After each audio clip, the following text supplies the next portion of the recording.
아브라함과 또 이삭, 또 그의 후손들 다 하나님의 언약의 백성들입니다. 한 일개 가족이 아니고 하나님께서 이 인류의 구원이라는 큰 구속 역사에 택하신 또 그리스도가 오시는 그 혈통을 가지는 그러한 백성입니다. 그 백성, 그 가족의 하나님께서 큰 민족 이루시겠다는 약속 주셨고 또 그들에게 땅을 주시겠다는 약속도 주시고 그들에게 복을 주시겠다 약속 주셨는데 이것은 바로 다 그리스도께로 이어지고 다 그리스도의 나라로 다 우리에게 알려집니다. 그 가운데 오늘 이 본문을 또 우리가 살펴봤으면 좋겠습니다. 오늘 이삭이 있습니다. 이삭은 아브라함의 아들입니다. 아브라함이 죽은 후에 흉년이 들었습니다. 그래서 이삭은 그랄이라는 곳에 우여곡절 끝에 여러 일이 있었는데요. 정착을 했습니다. 이삭은 그랄에서 하나님의 복을 받아 거부가 되었습니다. 그러나 곧 블레셋 사람들, 바로 그 땅의 원주민들의 시기를 받았습니다. 블레셋 사람들은 이삭의 우물을 빼앗고 또 이삭을 쫓아냈습니다. 그래서 이삭은 또 그 자리를 떠나서 그랄 골짜기라는 곳으로 옮기게 되었습니다. 이삭이 그랄 골짜기를 택한 이유는 아마도 그의 아버지 아브라함이 거기에 우물을 팠던 적이 있기 때문에 이 우물 때문에 그곳으로 간 것으로 여겨집니다. 이렇게 토착민의 텃세와 또 이 질투가 심하여 또 이 물도 구하기 힘든 상황에서 이삭이 새로운 우물을 이렇게 파기보다는 그의 아버지가 예전에 파놓았던 그 우물을 파는 것이 아마 매우 경제적인 그런 일일 것입니다. 근데 그뿐만 아니라 이 우물은 그의 아버지가 합법적으로 소유했던 우물입니다. 그래서 우리가 성경을 보면은 창세기 21장에 아브라함이 그랄 땅에 거주하였을 때 그 우물을 파고 그리고 그 그랄 왕 아비멜렉과 이 언약을 맺을 때에 아비멜렉에게 암양 새끼 7을 주면서 이것을 내가 이 우물판 그 증거로 삼아 달라라고 했고 그렇게 삼아졌습니다. 그래서 그 우물의 소유주가 아브라함으로 공식화가 되었습니다. 이처럼 이삭은 아버지가 분명히 소유권이 분명한 그 우물에 자기 터를 잡아 좀 더 안정적으로 정착하고 싶은 마음으로 이곳으로 간 것으로 여겨집니다. 그러나 우리 오늘 본문 18절을 보면은 이 아브라함이 죽은 후에 이 블레셋 사람들이 그 우물을 메웠다 이렇게 말하고 있습니다. 힘들게 판 우물을 돌을 채워 넣은 것 같습니다. 아마도 블레셋 사람들은 이 외진 아브라함을 못마땅하게 여긴 것으로 여겨집니다. 그러니 아브라함이 죽자마자 이 죽은 아브라함 소식을 듣고 그 우물을 그냥 메워버린 것입니다. 그래서 다시는 이 아브라함이나 또는 그 후손들이 이 땅에 와서 자리 잡지 못하도록 하려는 그런 뜻이 있는 것 같습니다. 그러나 우리가 앞에서 방금 전에 제가 말씀드렸듯이 이 우물은 아브라함에게 소유권이 있었고 분명히 그랄 왕도 이것을 확인해 주었습니다. 그러니 이들이 이 우물 메운 이 일은 불법입니다. 그래서 이삭은 가보니 이 우물은 벌써 메워졌고 그래서 다시 그 우물을 다시 파내는 일을 오늘 했다고 성경에 알려주고 있습니다. 그래서 거기서 물을 얻었습니다. 그리고 이삭은 이 우물들을 다시 아버지가 불렀던 그 이름을 도로 그대로 붙였다 이렇게 우리가 알려주고 있습니다. 물론 구체적으로 그 이름이 무엇이었는지는 알기는 좀 어렵습니다. 하여튼 이삭이 아버지가 불렀던 그 이름으로 그 우물을 다시 이름 붙인 것은 바로 이 우물에 대한 소유권이 우리 아버지에게 있음을 재확인하고 본인이 또 그것을 이어받았음을 주장하기 위함으로 보입니다. 또 19절 말씀을 보면 이삭의 종들이 골짜기를 파서 샘의 근원을 얻었더니 이런 말씀이 또 나오는데요. 이것은 이삭의 종들이 아브라함이 팠던 우물 외에 다른 우물을 또 팠다 그런 의미일 수도 있고 아니면 앞에 제가 읽었던 18절 말씀에 대한 제 진술로도 여길 수 있는데 저는 제 진술로 이렇게 보겠습니다. 그래서 20절을 보면 이 그랄의 목자들이 또 나타납니다. 이삭에게. 그러면서 이 물은 우리 것이다 라고 주장을 합니다. 그러면서 억지 이런 주장을 하면서 이삭의 목자들과 이 그랄의 목자들이 다투게 됩니다. 그런데 이 이삭은 이 그랄 목자들과 싸우기를 포기하고 그냥 그곳을 떠나갑니다. 그리고 이삭은 그 우물들의 이름을 뭐라고 다시 부르니까 떠나면서 그 우물을 떠나면서 그 우물을 뭐라고 이름 붙이냐면 에색이다라고 이렇게 이름을 붙입니다. 우리 성경을 보시면 각주에 다툼이라고 적혀 있는 것을 보실 수 있을 것입니다. 이렇게 이삭이 이 우물을 떠나면서 이름을 다툼이다라고 다시 재명명한 것은 이 우물을 지금 내가 부당하게 뺏겼다, 이것을 명확하게 나타내기 위함으로 보입니다. 그리고 21절을 보면 그 후에 이삭이 다른 곳으로 옮겨서 또 다른 우물을 또 팠습니다. 그러나 또다시 그랄 목자들이 찾아왔고 또 그 목자들과 이삭의 목자들이 또 다투었습니다. 이삭은 이번에 다툼이 된 그 우물을 이번에 신나라고 이렇게 이름 지었습니다. 그 이름도 각주를 보시면 아시듯이 대적함이라는 그런 뜻이 있습니다. 이삭이 이렇게 이름 지은 것은 이 그랄 목자들이 이 적개심으로 말미암아 부당하게 이 우물을 뺏었다는 것을 고발하는 그런 의도가 있다고 여겨집니다. 이들이 우리에 대한 적개심 때문에 지금 계속 이렇게 지속적으로 시비를 걸고 괴롭히고 있다라는 것을 드러내는 것이죠. 근데 이삭은 또다시 그 우물을 그냥 깨끗하게 포기해 버리고 또 다른 곳으로 이렇게 옮겨갔습니다. 오늘 본문을 보면 이 그랄 사람들은 그러니까 블레셋 사람들인데 이 질투가 있었고요. 또 적개심이 있었고 또 거기서 비롯된 집요한 괴롭힘을 오늘 보여주고 있습니다. 반면에 오늘 이삭에게는 오늘 성경 말씀을 보면 어떤 인내의 모습이 우리에게 보여지고 있습니다. 이삭은 우물을 뺏은 블레셋 사람들의 이 부당한 권리침해 때문에 두 번이나 이렇게 다투었지만 그 우물 때문에 뭐 결상전을 하지는 않고 그냥 빼앗기다시피 하면서 그냥 내주었고 그 후에 그들에게 어떠한 복수도 하지 않은 것을 우리가 성경을 통해 확인하게 됩니다. 이런 이삭의 모습을 볼 때는 좀 우유부단한 사람 아닌가 이런 생각이 들 정도입니다. 이삭은 왜 이렇게 인내하고 양보하였을까요? 우선 이삭이 힘이 없어서 양보한 것은 아니다라는 것을 성경을 통해 알게 됩니다. 앞선 16절을 보면요. 아비멜렉이 이삭에게 이런 말을 했습니다. 내가 우리보다 크게 강성하다, 이런 말을 했습니다. 그러니까 이삭이 세력이 만만치 않았던 것입니다. 그의 아버지 아브라함 때도 그 집안에 훈련된 종이 380명이나 있어서 전쟁에 참여한 적이 있을 정도였고 또 그 이후로 아브라함 그 집안은 큰 탈이 없었습니다. 계속 성장해 왔다고 보면 이 이삭 때면은 더하면 더했지 덜하지 않은 그 집안의 세력이었을 것입니다. 그러니까 이삭이 힘이 없는 집안이 아닙니다. 이삭의 그런데 이러한 양보는 또 이렇게 해서 생각해 볼 수 있을 것 같습니다. 이삭이 이방인이었기 때문에 이 토착민들과 원수지지 않으려고 이 불가피하게 어떤 실용적인 목적으로 양보한 것이 아닌가. 쉽게 말하면 뭐 처세술이다 이렇게 볼 수도 있겠습니다. 이삭이 힘을 사용하면 자칫 그 가나안 사람들 전부 토착민들에게 어떻게 보면 침략자처럼 볼 수 있습니다. 저 갈대아 우르에서 왔던 집안이기 때문에요. 그래서 만인의 적이 되지 않기 위해서 이렇게 인내하거나 또 양보했다 이렇게 생각할 수도 있겠습니다. 그런데 오늘 성경에서는 그러나 우리가 이렇게만 볼 수 없고 이삭의 이 인내와 양보에는 영적인 성격이 있음을 우리가 보게 됩니다. 이삭은 그의 아버지 아브라함에게서 하나님의 언약을 귀에 못이 박히게 많이 들었던 사람으로 우리가 생각됩니다.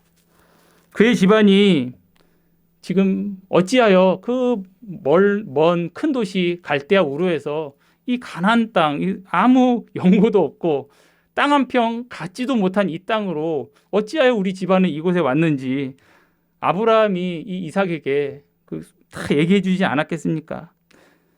바로 거기서 영광의 하나님이 그 아브라함에게 언약의 말씀을 주셨고 그리고 아브라함은 그 하나님을 믿고 그 하나님의 부르심에 따라 그곳을 떠나 큰 민족 그리고 복 그리고 이 가나안 땅에 대한 약속을 받고 이곳에 왔다는 것을 그리고 하나님께서 그 언약을 아브라함 개인에게만 해당되는 것이 아니라 그 후손 모두에게 하나님께서 같이 언약해 주신 것임을 아마 아브라함은 이 이삭에게 누누이 얘기했을 것이다. 또 이삭도 그렇게 들었을 것이다. 분명히 생각할 수 있습니다. 그뿐만 아니라 아브라함과 이삭 사이에 무슨 일이 있었습니까? 바로 이 모리아 산에 하나님께서 이 이삭을 바쳐라라고 하셔서 이 이삭은 자기가 제물인지도 모르고 번제할 나무를 어깨에 메고 모리아 산을 모리아 땅에 있는 한 산에 올라가서, 그리고 아버지는 그 아들을 결박해서 번제로 드리려고 하지 않았습니까? 번제물이 바로 이삭 자신이었습니다. 물론 하나님께서 아브라함의 믿음을 기쁘게 받으시고 하나님이 준비하신 순양으로 번제를 드리고, 그 이삭은 거기에서 아무런 해도 당하지 않았죠. 이삭이 그걸 몸소 다 경험했습니다. 그리고 그때 하나님께서 말씀하시기를 다시 한번 그 언약의 큰 민족에 대한 복을 그 모리아 산에 있는 그 땅에서, 그 산에서 말씀해 주셨습니다. 그러니까 이 이삭은 하나님의 언약을 잘 알고 있습니다. 그리고 이 이삭이 그랄 땅에 거주하게 되었을 때 하나님이 이삭에게도 직접 약속도 해주셨습니다. 우리 26장 3절 4절을 제가 읽어보면, 이 땅에 거류하면 내가 너와 함께 있어 내게 복을 주고 내가 이 모든 땅을 너와 내 자손에게 주리라. 내가 내 아버지 아브라함에게 맹세한 것을 이루어 내 자손을 하늘의 별과 같이 번성하게 하며 이 모든 땅을 너와 내 자손에게 주리니 내 자손으로 말미암아 천하 만민이 복을 받으리라 라는 말씀을 받았습니다. 아브라함이 받았던 그 언약의 내용과 거의 동일한 말씀입니다. 땅을 주시고 자손, 큰 민족 주신다고 그랬고 또 복을 주신다고 그랬는데 천하 만민이 받을 복, 바로 그리스도의 우리가 구속사의 이 은혜를 우리가 여기서 다시 확인할 수 있습니다. 이런 언약의 복을 이삭도 하나님으로부터 직접 이렇게 언약의 말씀을 받았습니다. 그러니 이삭은 하나님을 믿는 그 믿음으로, 그 말씀을 믿는 믿음으로 사는 사람입니다. 그 이삭이 뭘 인내했다, 양보했다, 이것은 이런 믿음 가운데서 나온 열매라는 것을 우리가 생각해 볼 수 있습니다. 그래서 하나님은 이 이삭에게 있어서 믿음의 고비 때마다 아브라함에게 그렇게 하셨듯이 항상 이 언약의 말씀을 다시 주셔서 그의 믿음을 굳게 세워 주셨습니다. 이렇게 블레셋 사람들의 괴롭힘을 인내하면서 그들에게 양보하는 이 이삭은 하나님의 어떠하심과 그 언약을 알 뿐만 아니라 그를 믿고 있는 그런 사람입니다. 이러한 인내와 양보에는 바로 하나님을 믿는 그런 것이 있었던 것입니다. 22절을 보면 이삭은 또다시 이제 자리를 옮겨서 다른 곳에 또 우물을 이제 팝니다. 세 번째로 떠밀려 온 것입니다. 그리고 드디어 블레셋 사람들이 더 이상 이삭을 쫓아오지 않게 되었고, 그래서 이삭은 또 이제 그들과 더 이상 다투지 않게 되었습니다. 하나님이 이 블레셋 사람들이 더 이상 이삭을 쫓아오지 않게 하신 것입니다. 이삭이 세 번째로 밀려와서 파괴된 이 우물의 이름을 이삭이 뭐라고 이름 붙였냐면 르호봇이다라고 붙였습니다. 이것도 동일하게 성도님들 보시는 성경의 각 줄을 보시면 뭐라고 써 있냐면 그 의미가 장소가 넓음이라고 적혀 있습니다. 이삭이 장소가 넓다라고 이렇게 말을 하는데, 이 말할 때 분명 아마 그 장소가 말 그대로 넓은 장소였을 것이다 생각이 듭니다. 그런데 거기에는 함의가 있다, 이게 또 여겨집니다. 무슨 의미를 담고 장소가 넓다 이렇게 하였을까요? 오늘 22절 하반절에 그 우물을 그렇게 지은 이유를 이삭이 이렇게 말합니다. 여호와께서 우리를 넓게 하셨으니 이 땅에서 우리가 번성하리로다 라고 합니다. 먼저 여호와께서 우리를 넓게 하셨으니, 이 고백이 의미하는 바는 하나님께서 이 우물을 비롯한 여러 삶의 기틀을 넉넉하게 주셨다라는 것을 이렇게 여겨집니다. 그리고 또 이어지는 말씀, 이 땅에서 우리가 번성하리로다라는 고백에 또 의미하는 바는 하나님이 이 언약의 말씀 가운데 그 약속하신 바, 그것을 성취하실 것이다, 번성한다라는 것이 그 언약의 내용이지 않습니까? 바로 그 언약의 성취를 고백하는 그런 말씀으로 여겨집니다. 이런 이삭의 고백을 통해 우리는 이삭이 갖고 있는 그 하나님을 아는 지식을 우리가 엿볼 수 있습니다. 여호와께서 우리를 넓게 하셨으니, 바로 이 고백에는 이삭이 바로 그 여호와 하나님은, 만유의 여호와 하나님은 만유의 창조자실 뿐만 아니라 주권자이시고 선한 섭리자이시다라는 것을 이 고백을 통해서 나타내주고 있고요. 그리고 또 이 땅에서 우리가 번성하리로다라는 것은 하나님이 약속하신 대로 이루신다. 바로 그 하나님의 신실하신 하나님이심을 그 이삭이 믿고 있음을 이 고백을 통해 드러내고 있습니다. 이삭이 이처럼 인내하고 양보할 수 있었던 것은 이러한 여호와 하나님을 믿는 데서, 이 믿음에서 그런 것들이 비롯되었습니다. 이삭은 정말 이 큰 집안의 이 가장으로서 그는 누구보다도 이 르호봇, 바로 이 안정과 이 번영을 추구하는 것이 그에게는 마땅한 의무였을 것입니다. 가장이 당연히 이것을 책임져야지요.